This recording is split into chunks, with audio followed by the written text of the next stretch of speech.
तो वो हर संभव प्रयास करते हैं कि ताकत किसी एक की हो। अमेरिका खुद ये मानने लगा है कि दुनिया में दो ही सुपर पावर हैं, अमेरिका और चाइना। ऐसे में अमेरिका ने अपना प्रतिद्वंदी चाइना को बना रखा है और चाइना को तोड़ने के लिए वो हर संभव प्रयास कर रहा है। तोड़ने के लिए चाहे उसके वैज्ञानिक हों, चाहे उसके सामरिक ठिकाने हों, व्यापारिक दृष्टिकोण हो, उसके इन्वेस्टमेंट हो, उन सब पर एक एक करके अमेरिका वार करने लग रहा है।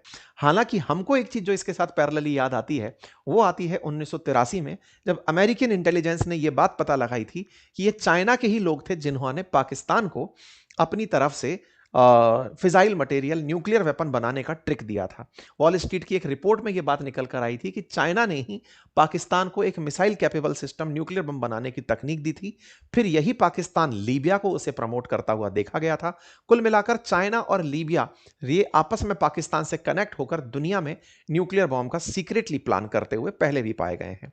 पाकिस्तानियों तक पहुंचा तो नॉर्थ कोरिया तक भी पहुंचा। पाकिस्तान में चेहरा ये बने, दुनिया में न्यूक्लियर बम ही वो ताकत आज के समय पर बची है जिससे आप दुनिया की नजर से बच के रह सकते हैं। फिलहाल के लिए उदाहरण ये महाशय हैं। इनके बारे में ट्रंप लगता है अपनी भूलने की बीमारी में भूल गए हैं।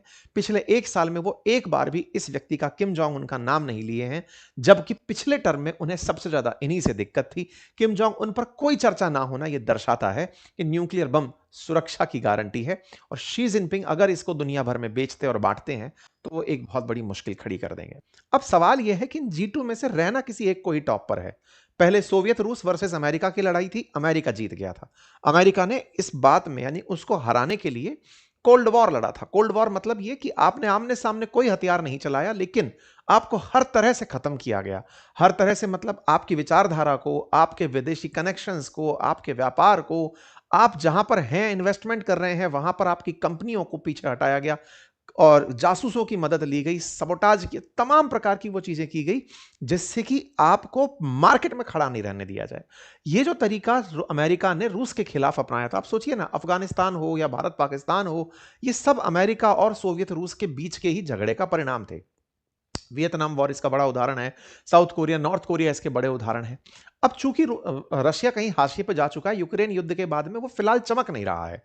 उम्मीद है लोगों के अंदर कि वो एक दिन फिर से वापस आएगा, लेकिन फिलहाल वो कहीं ना कहीं सक्रिय नहीं है। इसी क्रम में खबर निकलती है कि अमेरिका ने चाइना के एक जनरल लेवल के अधिकारी को, जो सेना में इतना बड़ा व्यक्ति था कि शी जिनपिंग के बाद दूसरे नंबर पर आता था, जांग युक्शिया नाम इसका था, purge of China top general leaves military in crisis. और ये खबर निकाली एक अमेरिकी अखबार वॉल स्ट्रीट जर्नल ने, कहा कि चाइना के टॉप जनरल अक्यूज हैं चाइना के न्यूक्लियर सीक्रेट अमेरिका को देने के। अर्थात चाइना ने यह जानकारी जब पाई कि उसके टॉप जनरल ने अमेरिका को सीक्रेट्स बेच दिए हैं, न्यूक्लियर सीक्रेट्स बेच दिए हैं, तो 24 जनवरी 2026 को खबर कैसे बाहर आई?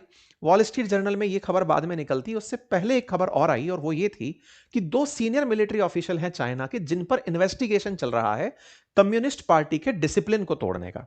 पार्टी के डिसिप्लिन को तोड़ने का सीनियर मिलिट्री ऑफिशियल्स पर जो चल रहा है, उसमें से ये आदमी निकल कर आए कि सुनो भाई, पार्टी में कानून और अनुशासन के उल्लंघन के नाम पर जो व्यक्ति है ना, असल में वो जांग है जिस पर आरोप है कि उसने सेना में भ्रष्टाचार किया है। अब भ्रष्टाचार किया है तो सेना के अंदर भ्रष्टाचार कैसा हो सकता है? दो तरह का हो सकता है, माल की खरीद फरोख्त को लेकर के कुछ गड़बड़ कर दी हो, या फिर उसने कोई ऐसी बड़ी जानकारी बाहर बेच दी हो। यह खबर निकल कर आई एक पहले से आरोपी जो जनरल थे उसके द्वारा। उसने शिकायत में कहा कि मैं नहीं, वो व्यक्ति है जिसने सारे सीक्रेट्स बेचे हैं। किस तरह के सीक्रेट्स बेचे, ये जानकारी अब आगे वॉल स्ट्रीट जर्नल में कहा गया कि इन्होंने कोर टेक्निकल डेटा अमेरिका को बेच दिया। अब थोड़ा सा आगे बढ़ते हैं। देखिए, दुनिया में अगर न्यूक्लियर वेपन्स की बात की जाए तो सबसे ज्यादा रशिया के पास में है 4299, यूनाइटेड स्टेट्स के पास 3700, चाइना के पास 600। लेकिन ये डेटा पुराना है, 2025 का अकॉर्डिंग ये एस्टिमेशन है। लेकिन चाइना ने ये 600 नंबर रोका नहीं, ये टारगेट लेकर चल रहा है कि मैं तेजी से अपने न्यूक्लियर बम को बढ़ाते हुए 2030 तक 1000 तक लेकर जाऊं। आप पूछेंगे न्यूक्लियर बम तो एक ही पर्याप्त है, एक के अलावा एक से भी मतलब बहुत ही ज्यादा भीषण हादसे तैयार किए जा सकते हैं, इतने सारों की क्या जरूरत होती है? कई तरह के न्यूक्लियर बम, टॉर्पीडो पे लगाने वाला, जैसे अभी चाइना रशिया वालों ने प्रैक्टिकल करके टॉर्पीडो पे लगा के दिखा दिया कि सब समुद्र के अंदर से कोई छोटा सा बॉम्ब चला दिया है ना, मिसाइल के अंदर न्यूक्लियर बॉम्ब डाल दिया, न्यूक्लियर बॉम्ब से एनर्जी प्रोड्यूस कर दी। तो कई तरह के न्यूक्लियर बॉम्ब में कई तरह के आइटम्स बना दिए, जैसे किसी भी बॉम्ब के अंदर जो बारूद है वो आरडीएक्स हो, उसकी जगह ये न्यूक्लियर फिजाइल मटेरियल यूज कर ले रहे हैं। कुछ इस तरीके से ये अपने न्यूक्लियर मटेरियल को यूज करते हुए इनोवेशन करते चले जा रहे हैं, और इन्होंने प्रॉपर तरीके से अपने यहां पर न्यूक्लियर ट्रायड तैयार कर लिया है, चाहे लैंड हो, सी हो, एयर हो, हर तरफ से ये न्यूक्लियर वो फेंकने के लिए, बम फेंकने के लिए फिजिबल हो गए हैं। ठीक है साहब, इस खबर का आधार क्या है? असल में क्या था, चाइना वाले लंबे समय से अपने न्यूक्लियर वेपन्स की जानकारी को पब्लिक में देने से आनाकानी कर रहे थे कि वैसे भी चाइना के पास क्या है ये किसी को पता चलता नहीं है, लेकिन फिर भी न्यूक्लियर के बारे में एनपीटी के तहत इनको बताना पड़ता है कि हाँ भाई, हम लोगों ने इतना सबने फिजाइल मटेरियल इकट्ठा कर लिया है, या हमारे वॉर हेड्स रखे हुए हैं। भारत और पाकिस्तान भी एक दूसरे से ये जानकारी साझा करते हैं कि उनके न्यूक्लियर बॉम्ब कहां कहां रखे हुए हैं। ये बाकायदा दोनों देशों को पता होता है, दोनों देश जानते हैं। इससे यह सुनिश्चित होता है कि इन जगहों पर गोला नहीं गिराना है, क्योंकि अगर गिरा दिया तो फिर वर्ल्ड में तबाही आ जाएगी। तो ये प्रोटोकॉल्स का पार्ट है, लेकिन कौन देश किसके साथ कितना सच बोलता है ये अलग आर्ग्यूमेंट है। ठीक है, एक सबसे जरूरी बात और वो ये कि एक छोटा सा कार्य जो हम अक्सर आपसे रिक्वेस्ट करते हैं वो है चैनल को सब्सक्राइब करने का। मेरे प्यारे साथियों, जहां आप मुझे सुन रहे हैं उसके नीचे एक सब्सक्राइब का बटन दिया हुआ है, जिसे दबाने में कोई खर्च नहीं आता, आपका समय लगता है 2 सेकंड का, लेकिन आपकी ये 2 सेकंड की कीमत हमारे लिए हौसला बनती है। अगर आप इस छोटे से काम को करते हुए आगे बढ़े तो ये हमारे लिए बहुत ही सकारात्मक रहेगा, हमारे हौसले को बढ़ाएगा, हम आप तक और अच्छा काम लेकर पहुंचेंगे ये और सुनिश्चित करेगा। आइए आगे बढ़ते हैं। तो चाइना जो है ना, वो चुपके चुपके मिलिट्री के चुपके चुपके न्यूक्लियर टेस्ट की सीक्रेट साइट्स बनाता जा रहा था। यह न्यूयॉर्क टाइम्स में खबर प्रकाशित होती है 1 साल पहले, और रिपोर्ट के अंदर कुछ इस तरह की लोकेशंस पहाड़ों के बीच में डिटेक्ट की जाती हैं जहां पर चाइना की फोर्सेस गुप्त रूप से ठिकाने बना रही हैं। पता कैसे चलता है? सैटेलाइट से। आपने अगर हमारे देश में भी पोखरण फिल्म देखी हो तो कैसे अमेरिकी सैटेलाइट्स जो हैं वो भारत के ऊपर टहल रही हैं और पूरी पिक्चर्स खींच खींच कर बता रही हैं कि यहां पर ये हो सकता है। ऐसे ही चाइना के केस में साइट्स ने घूम घूम करके, सैटेलाइट्स ने ढूंढा कि कुछ ऐसी संदिग्ध जगह हैं जहां पर फिजाइल मटेरियल को, विस्फोटक को लेकर काम हो रहा है। इन रिपोर्ट्स से ये पुख्ता तय करने के लिए कि कहीं ये ब्लफ करने के लिए तो गड्ढा नहीं खोद रहे हैं, कहीं और काम चल रहा हो, फिर कहीं और कर रहे हो, तो इन सबको सिक्योर करने के लिए तो कोई सेना का आदमी ही चाहिए होगा। ऐसी जानकारी क्यों चाहिए होती है? क्योंकि चाइना लगातार तेजी से अपने न्यूक्लियर टेस्ट साइट बढ़ाता जा रहा था। इस पर ट्रंप ने अभी 2 महीने पहले भी कहा था कि ये कोल्ड वॉर जैसी चिंताएं फिर से बढ़ा रहा है। जैसे रशिया चाइना, जैसे रशिया अमेरिका के बीच की चिंताएं थी, ये वैसी ही चिंताएं हम लोगों की बढ़ाता जा रहा है। क्योंकि चाइना 2027 में ताइवान पर कब्जा कर लेगा ऐसा अनाउंसमेंट करके बैठा है। अभी शी जिनपिंग ने इस नए साल 2026 में भी ये बात बोली कि हमें ताइवान के साथ मिलने से कोई नहीं रोक सकता। ये न्यू ईयर की संध्या पर उन्होंने बात बोली, 31 दिसंबर को शी जिनपिंग ने कहा कि चाइना ताइवान को एक होना होगा। तो ऐसे में अगर कोई देश युद्ध की इस स्तर पर तैयारी कर रहा हो, क्योंकि ताइवान को अमेरिका यह मानता है कि सेमीकंडक्टर का 95% मार्केट ताइवान ऑपरेट करता है, अगर चाइना ने ताइवान पर कंट्रोल कर लिया तो पूरी दुनिया को एक्सपोर्ट होने से सामान रोक लेगा। दुनिया का एक्सपोर्ट रुक गया तो जो आज अमेरिका टैरिफ लगाकर इंपोर्ट बाधित करने की बात करता है, चाइना दुनिया को दूसरा मजा चखा देगा कि मैं माल बेच ही नहीं रहा, तुम जी लो किसको कैसे जीना है। आज अमेरिका खुद के देश में घुसने से जो नाटक कर रहा है इंपोर्ट के नाम पर, कल को चाइना एक्सपोर्ट कंट्रोल करके वही सेम परेशानियां क्रिएट कर सकता है। अमेरिका की चिंता है कि ताइवान पर हमला ना हो। ताइवान पर हमला ना हो इस बात के लिए अमेरिका ने गुआम में बेस बना रखा है स्पेसिफिक ओशियन के अंदर, कि कल को अगर ऐसा होता है तो हम ताइवान की मदद करने उतर पाएंगे। तो 2027 के हिसाब से सब तैयार हो रहे हैं। अमेरिका गुआम में बैठकर ताइवान की हिफाजत के लिए तैयार हो रहा है कि हम यहां से ताइवान की रक्षा करेंगे।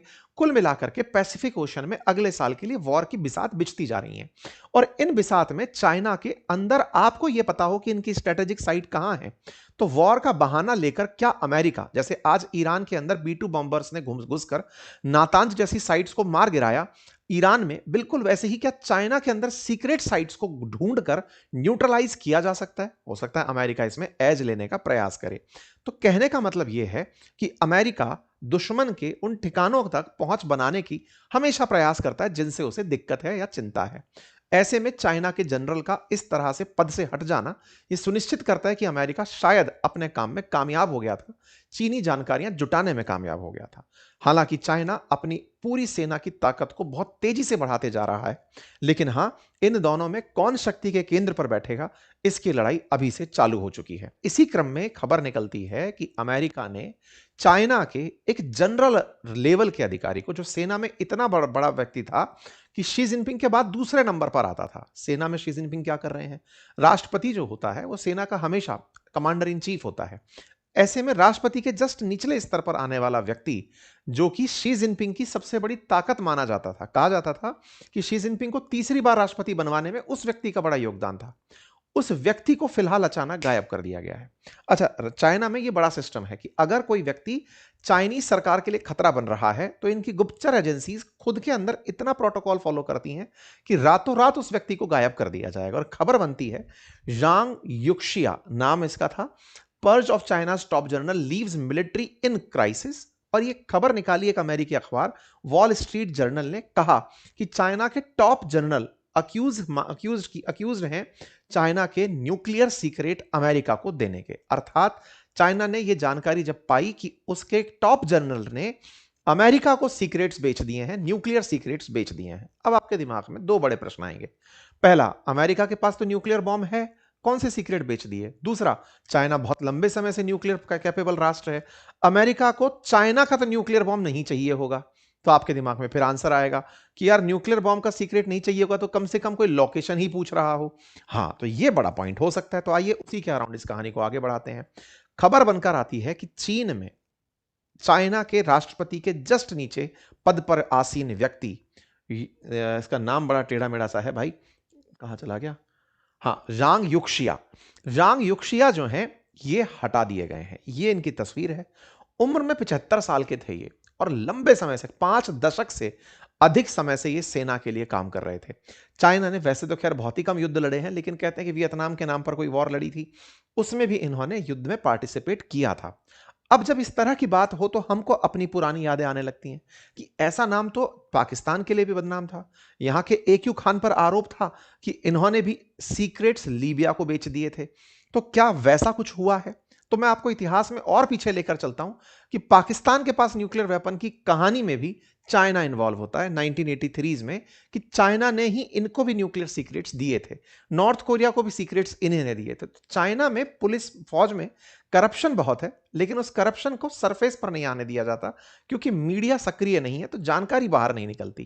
खैर, जितनी जानकारी वॉल स्ट्रीट जर्नल ने निकाली है, अमेरिकी न्यूज चैनल ने, उसका कहना है कि चीन के सेंट्रल मिलिट्री कमीशन के वाइस चेयरमैन यांग युक्शिया के खिलाफ जांच शुरू हो गई है और उन पर आरोप है कि उन्होंने न्यूक्लियर हथियार से जुड़ी सीक्रेट जानकारी लीक कर दी है।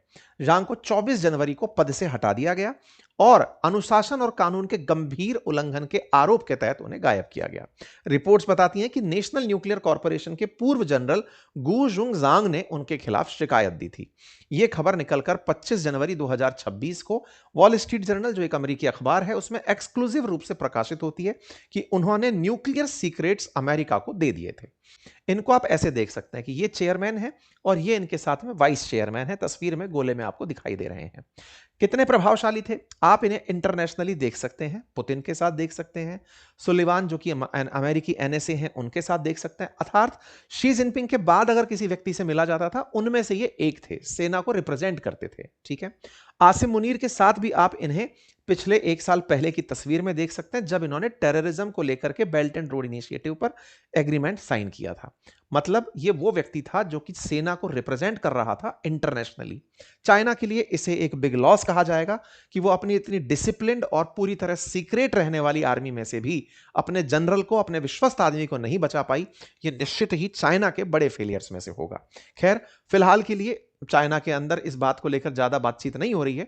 बीजिंग ने चाइनीज फर्म से कहा है कि वो अमेरिका और इजराइल के जो साइबर वेपन्स हैं या साइबर के जो इंस्ट्रूमेंट्स हैं उन्हें बिल्कुल भी यूज ना करें, क्योंकि कहीं ना कहीं इन्हें भी ये लग रहा होगा कि अमेरिकी डिवाइसेस और इजरायली डिवाइसेस यूज करके ही इनकी डेटा कॉम्प्रोमाइज हो रही है। तो अब ये बात सीक्रेसी की है, कौन कैसे इसे लेता है। फिलहाल के लिए तो जानकारी इतनी ही है, फिलहाल के लिए इतना ही।